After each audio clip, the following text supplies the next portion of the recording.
Hey everyone, welcome back. In this video, I want to go over 3 important topics. First one is how I earn 6 figures as a CLS. The second one is answering questions on my YouTube channel I've yet to answer. And the last one is a Facebook group that my friend created. So without further ado, let's get started on the first topic. So how I earn 6 figures as a CLS. Now, you're probably thinking, well, how'd you do that? Were you a full-time, part-time, or PRN? I did none of those. I actually am a CLS traveler, and that's how I was able to earn 6 figures. We're gonna break down the numbers to share with you how I was able to do that and compare it on how much I would be getting paid if I was a part-time or a full-time. In this recent contract that I was in, I was getting paid a total of $2,836 with 39 cents every single week. As a traveler, you get paid every week. You get paid your hourly, you get your housing, and your meals and incidentals. I go into detail with how that works in other videos, but for the sake of this video, I'm just gonna share with you how much I was getting paid every single week. So if you do the math, $2,836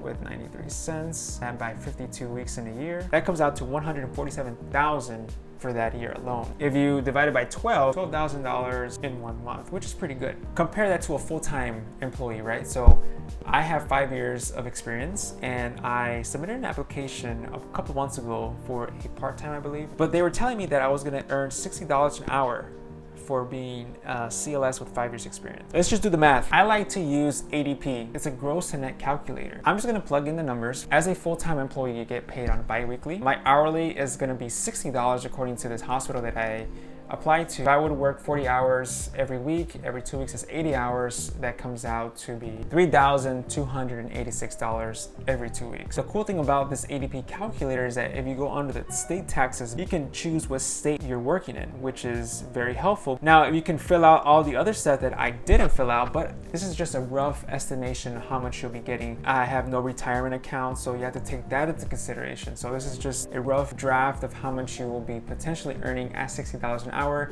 not considering your benefits, not considering your 401k matches, all that stuff. So let's just use $3,286 working 80 hours for 60 bucks an hour. So if we do the calculations, 3,286.07 times 2, because you get paid twice every month, and there are months that fluctuate.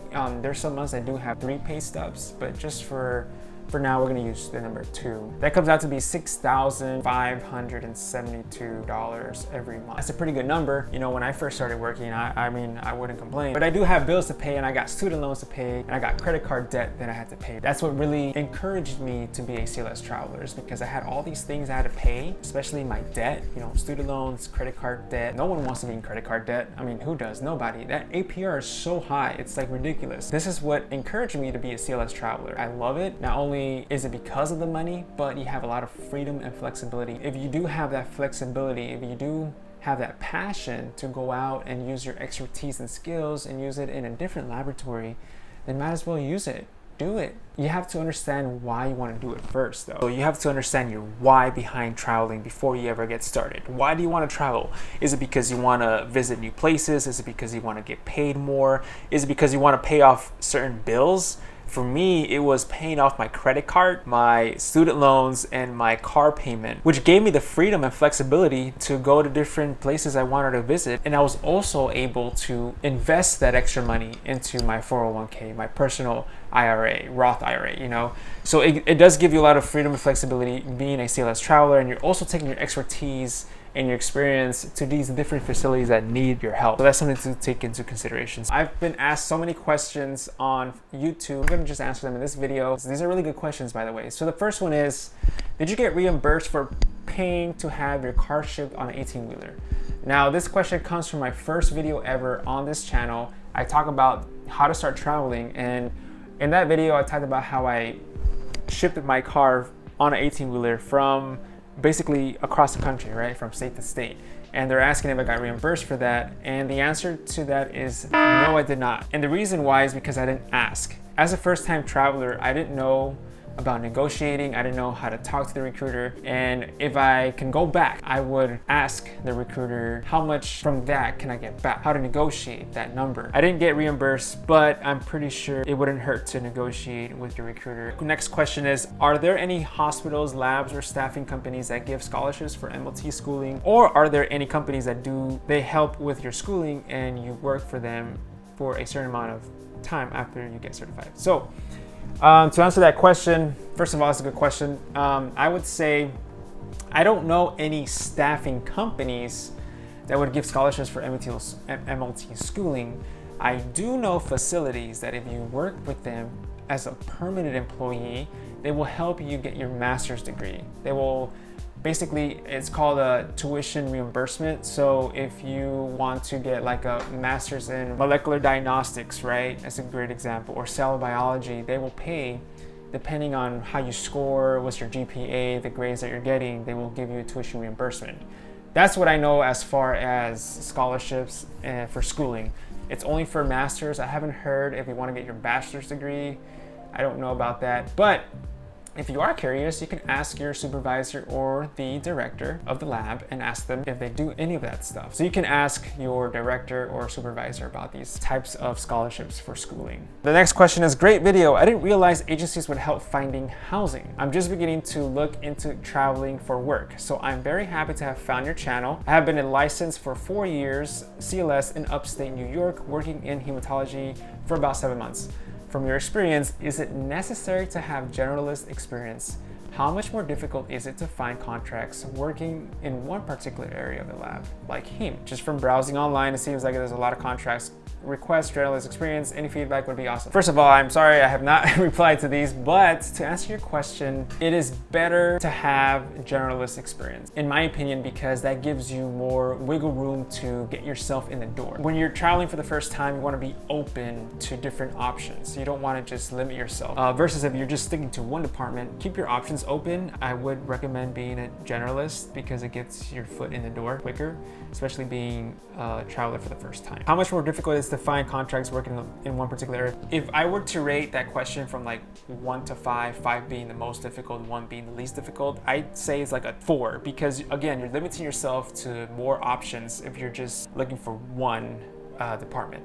Once you get experience on your belt, you can start doing that with the different departments. Hey, I feel more comfortable in microbiology and in hematology. Can you look only for those departments? But if you're starting off, this is your first time on a contract, you should be more open to working in different departments. The cool thing about being a traveler is that if you're open to learning, that's another good thing. So if you're like a little afraid of working in hematology or scared of working in micro, be open-minded, learn how to do it, you know? This is the best opportunity to get more experience as a traveler, because they're not expecting you to know everything. They're basically training you as you go. So be a good note taker, be open-minded, receive all the information. Don't try to tell them you know everything, because you really don't. You're going to a different facility with different procedures and different protocols. Be open-minded, just learn. And once you get your feet in the door, it'll be much more easier to get your second, third, fourth, fifth contract.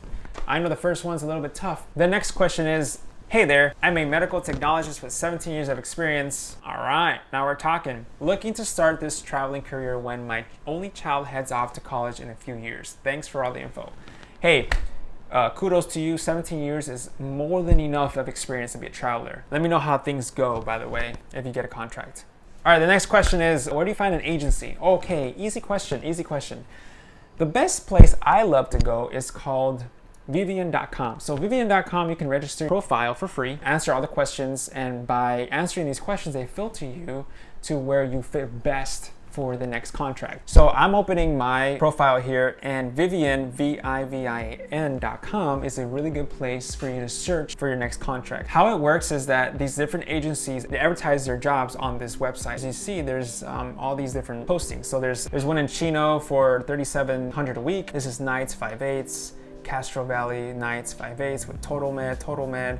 This is cross country, total med, KPG. One thing I want to share with you is that these numbers you see, the 3,700 a week, that's gross. So this is before taxes. If you already know that, great. But if you didn't know that, this is your gross. A rule of thumb that I like to do is I like to get this number and multiply it by 20%. Why 20%? Because it's just a really good estimate of how much taxes working in California. This is your federal income. This is your like medical care tax, social security, state income, state disability that California already takes automatically. I use a 20%. It's pretty close. It's not too far off. I've been pretty close to estimate how much I'll be getting a week. So for example, if we do this, let's just do it together, 3,700, right? You multiply that by 2.2, that's 20%. So that's $740 of taxes. This is a rough estimate. Remember, 2,960 bucks. That's not bad. I was getting close to this the last time. Again, this is a rough estimate. 20% is not accurate, but I'm pretty sure it will be probably like, you'll probably get paid like $3,100 on this contract. So that's pretty cool. That's how I do it before I talk to these recruiters and understand how much I'm going to get paid for that job. I think that was the last question of the day for YouTube. Now, the last thing I want to talk to you about is the Facebook group, and it's called Travel Procedures. Now, in Travel Procedures, he posts a lot of stuff, whether it comes to like understanding how to apply to these agencies, how to negotiate, what to ask these recruiters when you call them. And it's a really helpful Facebook group. I'm gonna leave the link in the description below so you can join that group. And if you have any other questions for traveling, go ahead and ask them in that group. Kevin and I will be more than happy to answer these questions.